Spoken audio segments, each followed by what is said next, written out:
Muito prazer, meu nome é Crack.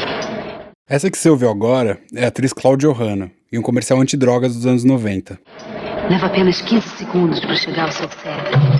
15 minutos depois... Você tá me querendo de novo. Pra acabar com a depressão profunda. Depressão profunda. Eu sou bem popular. Muito popular. Boia fria, moleque de rua. Até que não tem onde cair morto, que sempre arruma uma graninha pra poder me consumir. Eu sou feliz, eu sou tão feliz. Você vai me fumar dia e noite. Nós só vamos nos separar quando provocar estímulos cerebrais irreversíveis. Mas aí, eu já tô em outra. Outro. Meu nome é Crack. No vídeo, ela aparece com um vestido vermelho e, em flashes rápidos, vai parar atrás das grades. Ao fim do comercial, o nome da campanha aparece, ao lado de uma mão branca numa placa vermelha. Drogas, nem pensar. Quem cresceu nessa época ou quem tinha uma TV, dificilmente passou ileso pelos comerciais aterrorizantes contra substâncias psicoativas. O medo era a principal estratégia. Se você usasse maconha ou crack, tanto faz. Sua vida estaria destruída. Uma, aliás, era a porta de entrada para outra. A única verdadeira saída seria a abstenção completa de todas as drogas. Mas, quando começamos a fazer a pesquisa para essa série, nos deparamos com outras visões sobre os papéis que as substâncias psicoativas podem cumprir. E se, ao contrário do que sugeriram as propagandas proibicionistas, pudéssemos descobrir que algumas delas podem, inclusive, auxiliar no tratamento do uso abusivo? No episódio anterior, trouxemos cientistas que notaram que algumas pessoas, ao começarem a frequentar religiões ayahuasqueiras, pararam de ingerir álcool de maneira abusiva. O Brasil também já foi palco de pesquisas pioneiras em terapias que usam a maconha para amenizar os efeitos da abstinência do crack. Elas, no entanto, nunca foram concluídas por entraves burocráticos e legais. Quando falamos de drogas, é impossível não falar de dependência. É inegável que o uso abusivo pode trazer danos para usuários e para a sociedade. Mas agora queremos falar um pouco sobre como a guerra às drogas prejudicou a busca de saídas mais efetivas e humanas para esse problema. E também mostrar como algumas substâncias psicoativas vêm sendo pesquisadas e podem ajudar a tratar os casos de uso abusivo e reduzir os danos provocados por eles. Eu sou Igor Carvalho. E eu sou Pedro Ribeiro Nogueira. E esse é o terceiro e último episódio da série Consciência Alterada.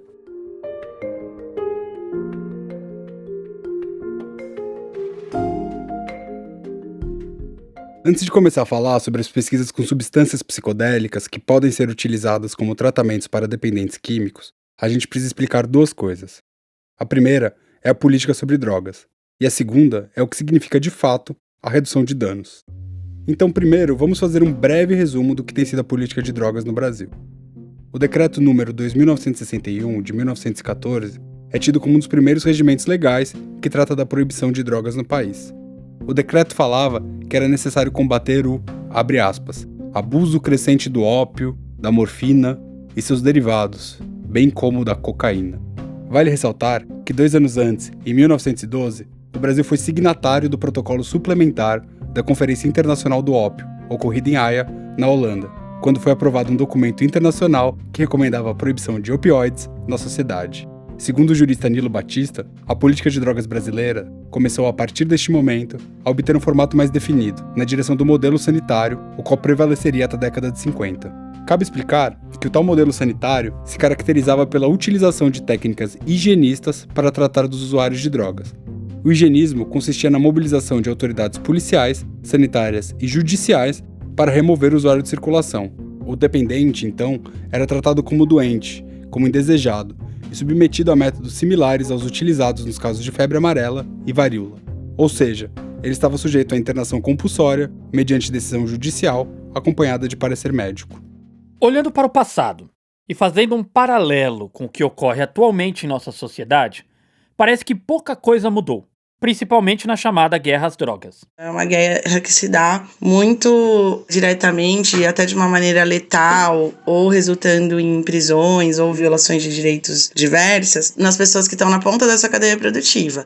Essa que está falando é a Natália Oliveira, socióloga e coordenadora da Iniciativa Negra por uma Nova Política sobre Drogas. Então, a ação ostensiva da polícia na justificativa de combate às drogas, ela se dá de uma maneira muito mais violenta nas regiões periféricas da cidade, que também é uma maneira bastante burra, né, de você combater o tráfico, porque é uma lógica que se como as drogas só circulassem nas periferias e nas favelas da cidade, né, quando na verdade a droga, inclusive, ela precisa ser consumida, então ela vai circular também nos lugares de alto poder aquisitivo, inclusive ela vai ter qualidades diferenciadas, né, de acordo com o poder aquisitivo de cada público. Então, tô trazendo esses elementos para demonstrar como a guerra às drogas ela se dá, ela não atinge o seu fim, que é acabar com as drogas, mas ela acaba tendo um efeito colateral, que não é tão colateral assim, porque ela se repete há décadas, né, e nenhum governante faz nada para mudar. É aquilo que possivelmente você já ouviu falar. E por se repetir tantas vezes, torna-se quase um clichê. As drogas no Brasil são tratadas não como uma questão de saúde pública, mas como uma questão de segurança pública.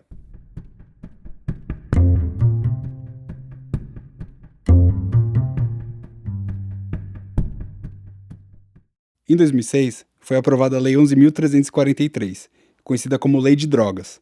Com ela, foi criado o Sistema Nacional de Políticas Públicas sobre Drogas, o SISNAD, e a partir daí, ficaram previstas medidas para a prevenção do uso indevido e de atenção e reinserção social de usuários e dependentes de drogas. Tudo muito bonito no papel, mas na prática, basta olhar nas ruas das principais capitais brasileiras e ver que o usuário é cada vez mais marginalizado e desumanizado. Pau na Cracolândia, pra variar. Essa Cracolândia, mas ninguém consegue acabar com essa Cracolândia, não adianta. Põe na tela grande aí, o Latino. Olha, por mais que a gente fale, ninguém consegue acabar com a Cracolândia. De acordo com o terceiro levantamento nacional sobre o uso de drogas pela população brasileira, feito em 2019 e coordenado pela Fundação Oswaldo Cruz, aproximadamente 1,4 milhões de pessoas, entre 12 e 65 anos, relataram ter feito uso de crack similares alguma vez na vida. Atualmente, o governo brasileiro delega a política de tratamento de dependentes químicos às comunidades terapêuticas, que em sua grande parte são ligadas a igrejas. Muitas delas evangélicas neopentecostais. Essas comunidades veem no tratamento religioso uma forma eficaz de lidar com os dependentes. Segundo o relatório do Conselho Regional de Psicologia de São Paulo, as comunidades terapêuticas paulistas praticam uma série de violações dos direitos humanos. Dentre elas, o excesso de medicação, internações de longa permanência e a ausência de objetivos, projetos e ações voltadas à reinserção social. De acordo com um levantamento da agência pública, comunidades terapêuticas de orientação cristã receberam quase 70% dos recursos enviados pelo Ministério da Cidadania a essas entidades durante o primeiro ano do governo de Jair Bolsonaro. Uma das políticas adotadas nas comunidades terapêuticas de orientação religiosa, além da doutrinação, é a interrupção total e imediata do uso de qualquer tipo de droga. Essa forma de tratamento é polêmica porque pode gerar, dentre outras coisas, a síndrome de abstinência, que causa sintomas mentais e físicos como ansiedade, fadiga, sudorese, vômitos, depressão, convulsões e alucinações. Na contramão deste método está a política de redução de danos, que vai muito além de apenas diminuir os efeitos das substâncias consumidas por usuários ou dependentes químicos.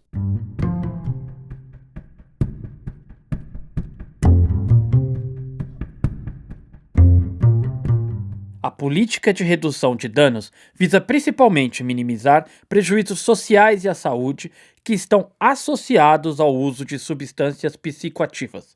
Resumindo, as práticas de redução de danos buscam a socialização política de pessoas usuárias de drogas de maneira crítica, no sentido de tornarem-se protagonistas do seu cuidado com a saúde. Quem explica melhor a questão da redução de danos é o Dartil Xavier, psiquiatra e pesquisador do tema pela Universidade Federal de São Paulo, a Unifesp.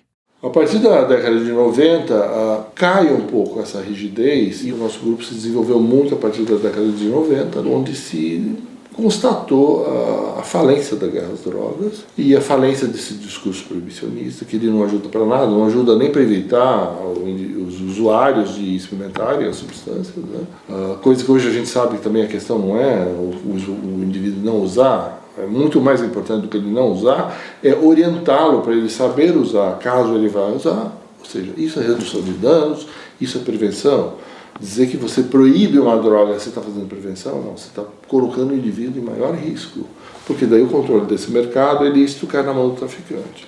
O traficante ele vai vender, o quanto mais ele vender, é melhor qualquer produto para qualquer pessoa. Se eu tenho uma regulação estatal, o Estado cuida do indivíduo, orienta o indivíduo, faz prevenção, faz redução de danos e faz com que esse uso não seja prejudicial. Uma corrente que estuda a fundo a aplicação da política de redução de danos defende que outras drogas podem ser a chave para diminuir o consumo e efeito de outras substâncias mais deletérias. Isso não é dito de hoje. Há quase um século que esse tipo de tratamento é defendido. Em 1926, na Inglaterra, pesquisadores desenvolveram o relatório Rolleston, que indicava a prescrição médica de ópio para dependentes de heroína como forma de diminuir os potenciais riscos da síndrome de abstinência, que é quando o dependente químico é privado de consumir qualquer tipo de droga. O relatório Rolleston é visto como o marco inicial da política de redução de danos no mundo. Já no Brasil, a primeira ação oficial de redução de danos aconteceu em 1989, no município de Santos. A cidade do litoral paulista era conhecida como a capital da AIDS. Dados epidemiológicos indicavam que 51% dos casos de contaminação de HIV/AIDS estavam relacionados ao compartilhamento de seringas para o uso de drogas injetáveis. Para evitar as trocas de seringas, o poder público passou então a distribuir seringas descartáveis aos usuários como forma de minimizar a contaminação na cidade. Os resultados foram extremamente positivos.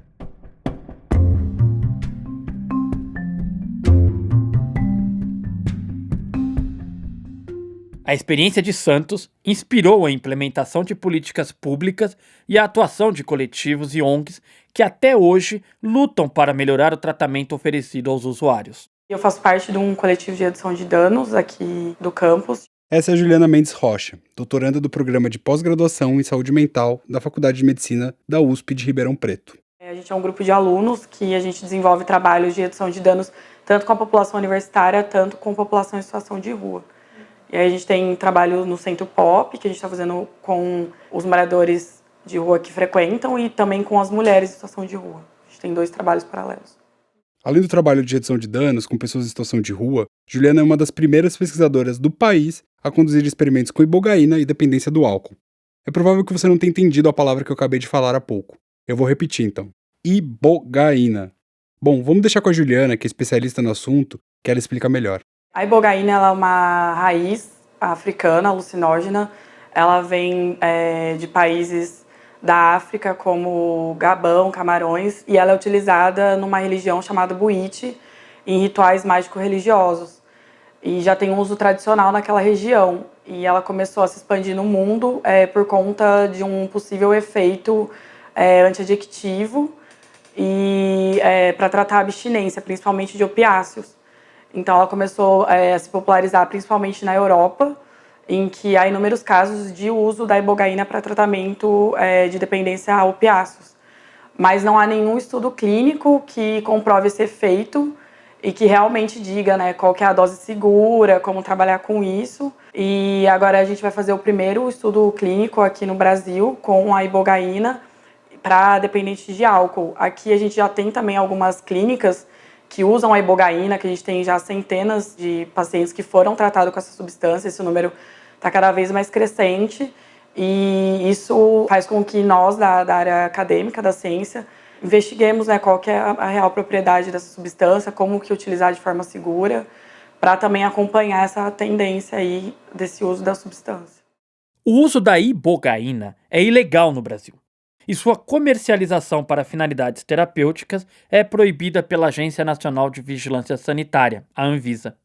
Questionamos o órgão regulador sobre esta proibição e que tipos de sanções judiciais está sujeito quem utiliza a ibogaína de forma irregular no país. Através de uma nota, a Anvisa nos respondeu que a substância é produzida fora do país e ainda não passou por nenhuma análise, sendo proibida a comercialização do produto em território nacional. A Anvisa também reforçou que, apesar de existirem sites que afirmam que a substância é desintoxicante e auxilia no tratamento contra drogas, como maconha e cocaína, essa afirmação não está confirmada. E que, além disso, não foram apresentados estudos clínicos, técnicos ou científicos acerca da ibogaína. Apesar disso, cada vez mais, a substância é oferecida em clínicas médicas particulares no Brasil e no mundo como tratamento para dependentes reincidentes. É importante frisar aqui que o uso da ibogaína para fins terapêuticos é visto com certa cautela por parte da comunidade científica, por 2 motivos. O primeiro, por conta dos estudos ainda serem muito preliminares e tudo ainda ser muito novo em relação ao tema. O segundo motivo são os efeitos como a diminuição da frequência cardíaca do usuário durante o transe, o que pode ser fatal em casos de pacientes com algum problema no coração. Outras contraindicações são para pessoas com quadros psicóticos, que usam determinados remédios como antidepressivos ou que são alérgicas e têm problemas cardiovasculares e no fígado.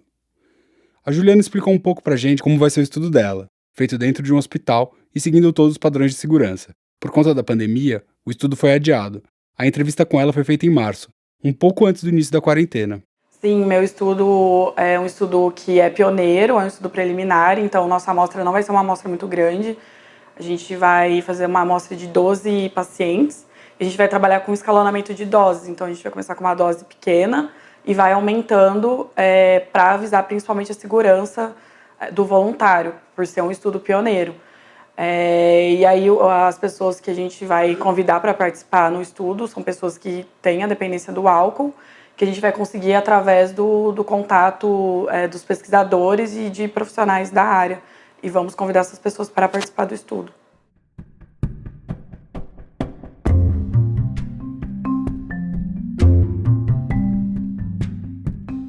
O Rafael Guimarães, pesquisador da Faculdade de Medicina da USP de Ribeirão Preto, que é também o orientador do estudo da Juliana e conduz um experimento com ayahuasca e uso abusivo de álcool entre jovens universitários, faz uma distinção importante sobre o papel dos alucinógenos para o tratamento da dependência.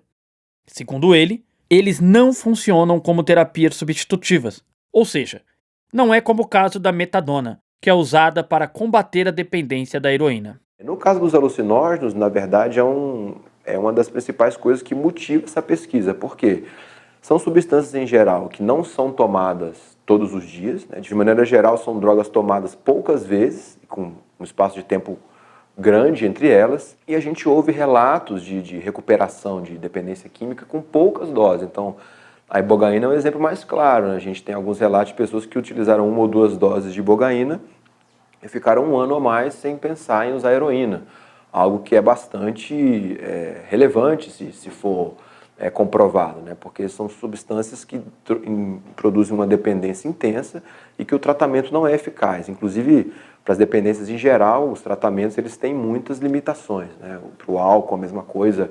Para a cocaína, por exemplo, a gente não tem uma medicação específica para tratar a dependência de cocaína até hoje, nem de maconha. Então, é uma área da medicina que precisa de novas ferramentas. No primeiro episódio, o neurocientista Eduardo Schemberg, que inclusive já participou de pesquisas com a ibogaína, também falou algo parecido sobre o potencial desses tratamentos. Segundo ele, e o Rafael também, as substâncias psicodélicas seriam capazes de levar os indivíduos a irem mais fundo em suas questões existenciais. Os alucinógenos, parece que de alguma forma essa experiência psicodélica ou de alteração da consciência, de alguma forma as pessoas refletem nesse padrão repetido e ruim de comportamento, ou seja, por que eu estou bebendo todo dia, por que eu estou usando tanta cocaína, isso está atrapalhando o meu trabalho, isso está atrapalhando a minha família. Parece que de alguma forma essas substâncias aumentam a capacidade dessas pessoas de refletirem sobre esse comportamento e mudar esse comportamento.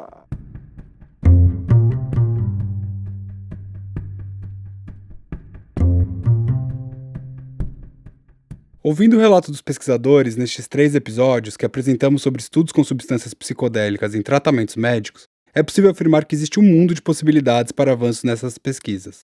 No entanto, por conta da falta de informação e uma boa dose de preconceito, essas novas terapias ainda são vistas com estranhamento por boa parte da sociedade brasileira. Sim, é tudo muito novo, e como tudo que é novo, assusta e causa desconfiança. Mas é difícil de ignorar que essas terapias e possibilidades de tratamento aumentam a esperança daqueles que buscam a cura para males cada vez mais presentes em nosso cotidiano.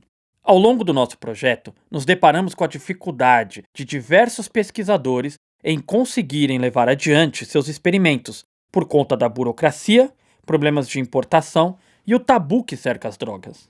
Esses obstáculos estão perdendo força, apesar de ainda estarem presentes. Mas a situação da pesquisa no Brasil tem sofrido com outro inimigo poderoso: o corte seguido de verbas nas últimas administrações. Para você ter uma ideia, em 2020, o Conselho Nacional de Desenvolvimento Científico e Tecnológico, o CNPq, irá sofrer uma redução de 8,3% no seu orçamento. Ou seja, eles vão contar com apenas 22 milhões de reais para o fomento de pesquisas no Brasil, segundo matéria do El País. Com isso, a agência contará com um orçamento 70 vezes menor do que o de 2013, quando possuía uma verba de 1,6 bilhões de reais. Só para você ter uma ideia, o censo da CNPq aponta que o Brasil tem 37.640 grupos de pesquisa, que investigam 147 mil linhas de pesquisa. Se o valor fosse dividido por grupo, cada um contaria com apenas $113.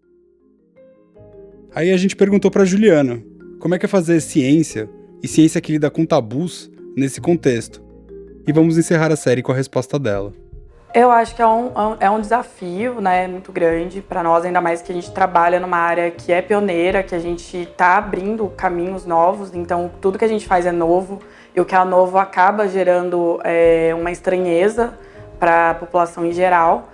Então eu acho que enquanto cientista, a gente tem que sempre tomar muito cuidado como que a gente trata do assunto, e principalmente ter sempre um respaldo do que a gente está fazendo, saber o porquê está sendo feito aquilo, qual é o real motivo, né? Então são substâncias que têm um impacto muito grande na saúde pública e que necessita de explorar novas ferramentas farmacológicas para uma série de transtornos mentais que a gente não encontra resposta com as medicações tradicionais.